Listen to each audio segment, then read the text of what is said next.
Hi, Deb here, and we're going to talk about Carol Burnett because she's about to turn 90. And this is the doll they made in I am so prepared.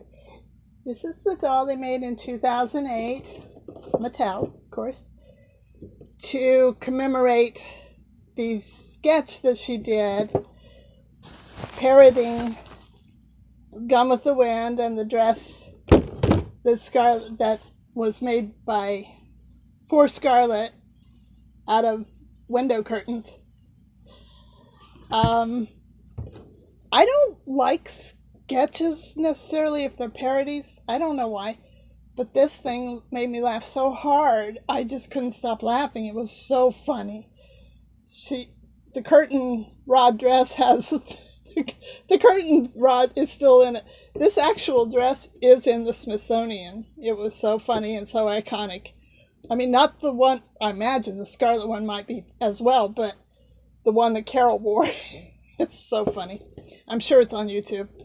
Anyway, it was a whole parody of Went with the Wind. I think that's what it says. Yeah, it was a parody of Gone with the Wind, of course.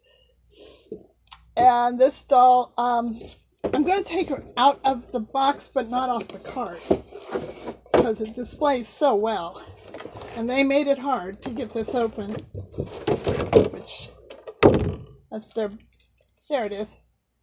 She comes with a stand and a certificate of authenticity, and it's a very good likeness of Carol Burnett. I love this doll. I love that it makes me laugh every time I look at it because of that skit.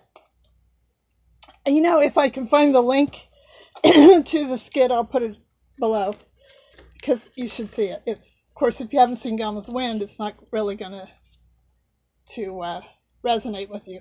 Okay, Carol was born April 26, 1933 in San Antonio, Texas. I have family in San Antonio, or are they still in San Antonio? Yeah. Okay, never mind. Anyway, her parents were alcoholics, and so her grandmother raised her, and her grandmother took her to Hollywood, and they watched old movies, and at the end of every show, Carol would pull on her ear, and that was a thank you to her grandmother. That's where she got the love of movies. The fact that her parents were alcoholics was a factor because in 1977 they changed the laws about how you could sue, famous people could sue. If you're dead, there's nothing you could do. And it was 1977, the year Elvis, Bing Crosby, and Joan Crawford died. Coincidence? I think not.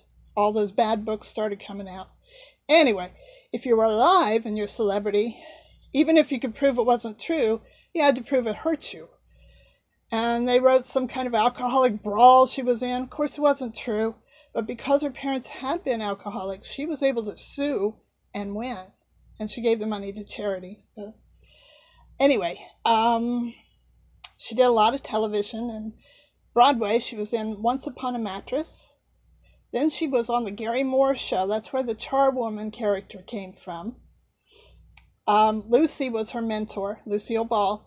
Lucy died on Carol's birthday in 1989, and flowers came to Carol that Lucy had already sent after she had passed. I thought it's just so beautiful.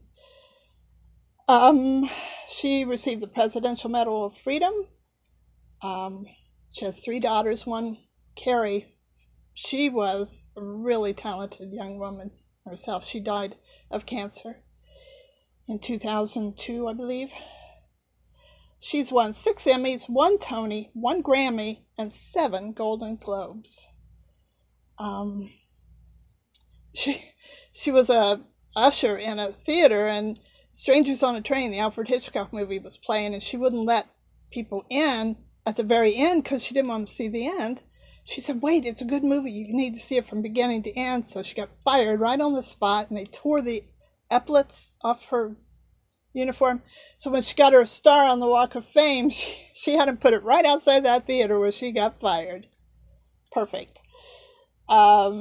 She said comedy is tragedy plus time.